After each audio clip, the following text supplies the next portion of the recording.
it's Kate, and today we are in a slightly different location. I have actually placed my bum nice and comfy on my bed, and I thought we'd do a sit down chatty video today. It is coming up to the new academic year, ready for university to begin again. Growing up, I always loved watching loads of uni videos. I loved watching moving vlogs, Q&As, like advice videos, and I thought it's now my time to be doing these videos for you guys. So obviously a few years ago when I did my A-levels, I filmed the whole like A-level application process to show you guys what that process is like. And then obviously at the start of last year I moved into university for the first time ever, and so I filmed those kind of like freshers vlogs. And now I'm going into what will be my second year at uni, but what is my third year on my course. I'll just very quickly say that I did an accreditation of prior learning to skip first year of my course, and so entered straight into second year, so I only have to do second and third year on the course, which means that when I went into second year on the course,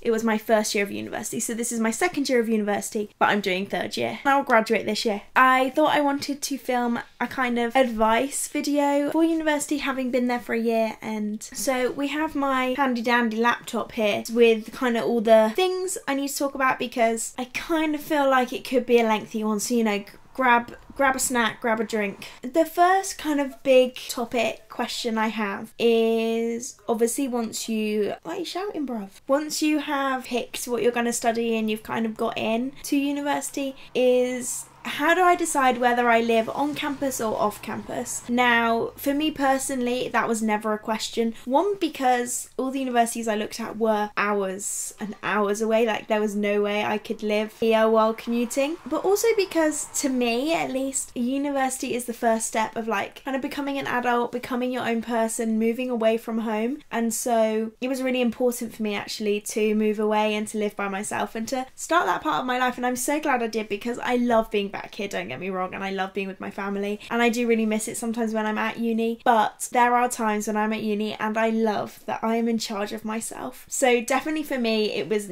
a no-brainer. But in case you are kind of like, oh, I don't know which to go for, and actually a lot of the people on my dance course last year actually did commute to uni. They came about an hour on the train, so like you wouldn't be the only ones. Like people do actually live off campus, it's just I don't think quite as commonly spoken about. Reasons why you should live on campus could be that it's convenient to being close to classes and to university facilities. You don't have to really commute, you're already there. Potentially it could be easier to meet new people and make friends because you're on the campus, so it's much more easy for you to get involved with campus activities and different events that are going on, rather than if you know you have to catch that train to get home, or like you've already gone home kind of thing, could potentially make it harder. Living on campus, especially in halls of residence, normally means that you get like your bills, your utilities, your internet all included in your price. So yes, you have to pay to live there, but everything is included, and they try and make it as cheap as possible because they know we're students. So that is a bonus, although you are having to pay. But there are reasons for living off campus as well, and so that could be so you have more space. Like uni accommodation is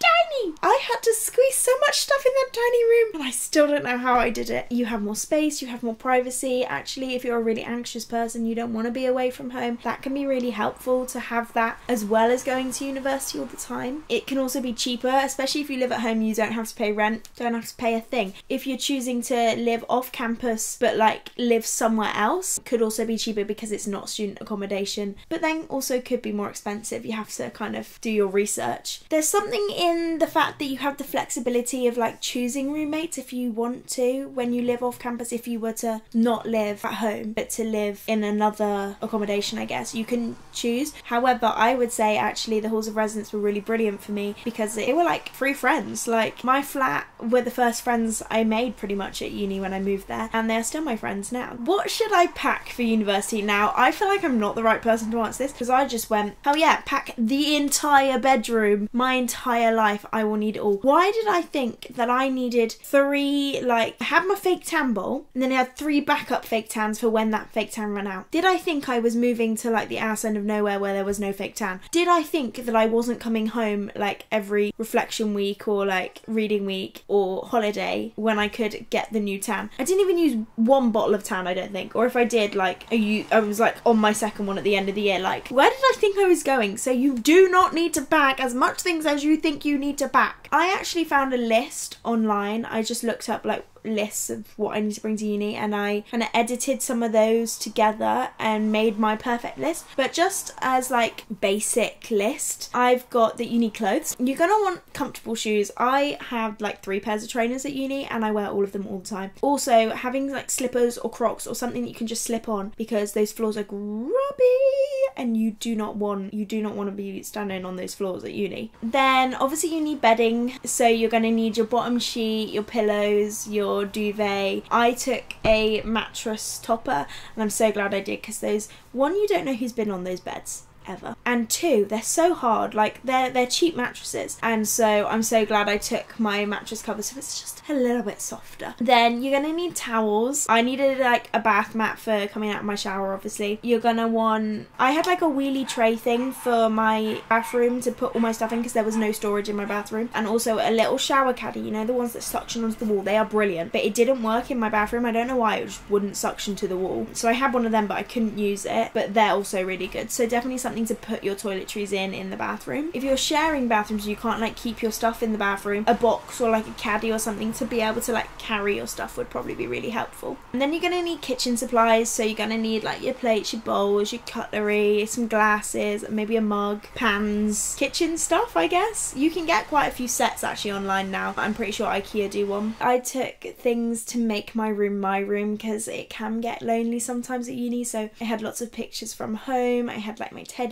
a diffuser that made the room smell like vanilla and how I wanted it to smell, you know, like just things that kind of remind you of home are really important, I think, and make that room your room. First aid kit. It doesn't need to be extensive, but like a few plasters, some paracetamol, ibuprofen, prescription meds, all of that stuff. I had Savlon. How do I handle homesickness when I first move away? So this is really interesting because I was so excited to go to university, but I did miss my family a lot, and I still, even when we were talking about this the other day, even when I go back to uni, every time I leave here, I cry. I just get upset having to say goodbye to my family, and it's like I know I'm going to see them soon, like a couple weeks, but it's still like, oh, I'm leaving them behind again. I definitely feel homesick, and so I think the first thing is to know that you're not alone in that. I recommend like staying connected, like texting your family, calling your friends from home, texting your friends, all of that. Like, don't just cut them off because you've had them around you for your entire life. You don't want to, you're not losing them, you're just living apart. So my family and I, like, I text a couple times a week to them.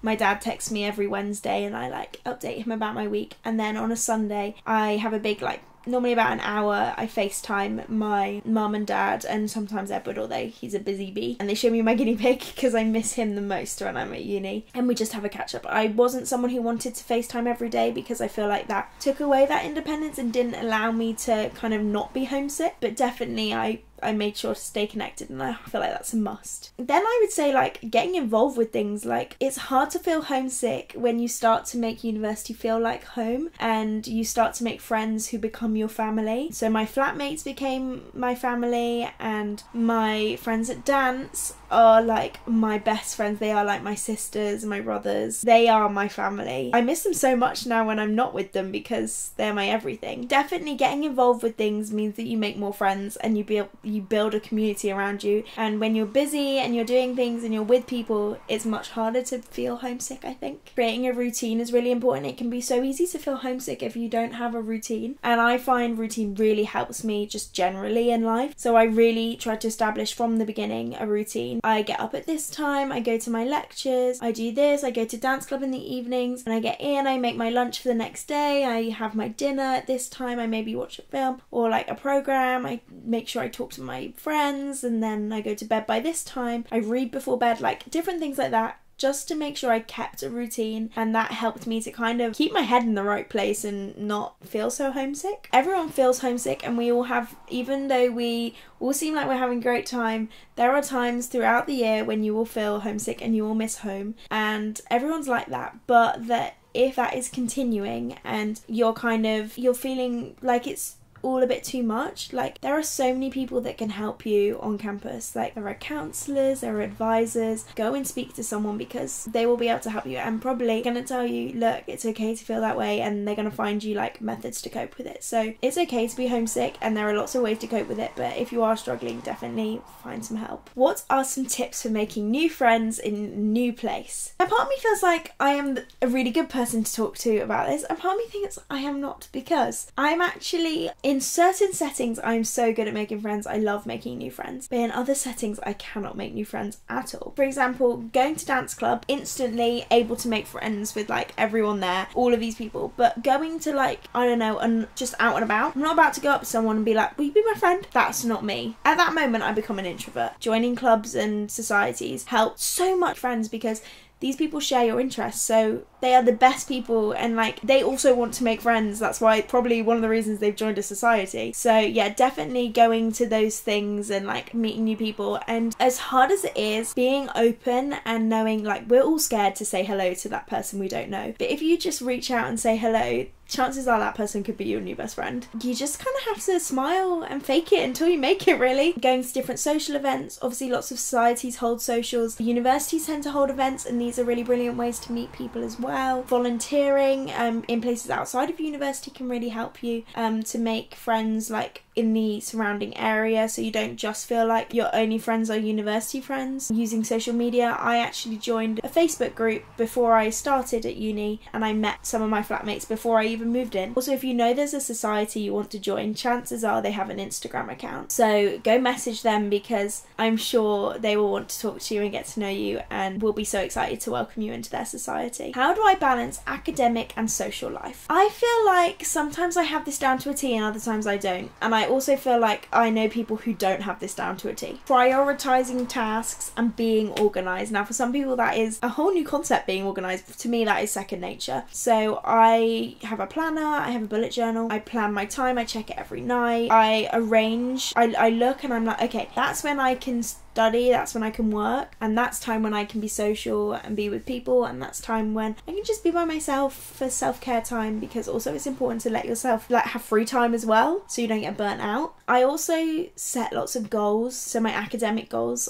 I write them out, and as they change I adapt them so that I'm always keeping that in my mind, so I don't get kind of sidetracked by the excitement of hanging out with people all the time, and actually I go, okay, but Kate, your ultimate goal is to, I don't know, achieve this thing, achieve a certain grade in this assessment, and you're only going to do that if you do some work, so you need to go get some work done so you can achieve your goals. Remind myself, ultimately you are here to have a great time, you are here to become an adult, you are here to become independent, but you're also here to earn your degree, and you're only going to earn your degree if you do some work. The day you get your assignment, get some work done on it like as fast as you can, so you're not leaving it to the last minute. Like you don't want to be getting to like 2 days before your assignment's due and you haven't done anything on it. It's much better to get 2 days before the assignment's due, go, shit, I forgot about it, but then go, ha, pass Kate, remember, like kind of thought about this and actually did a bit of work, so now we're not starting at nothing, we're starting at 50%. I do, however, think it's really important to also socialise. Obviously I go to dance club every night, I'm there for like 4 hours every day. For me that is a lot of my socialising time. However, on the weekends I do also prioritise finding time to socialise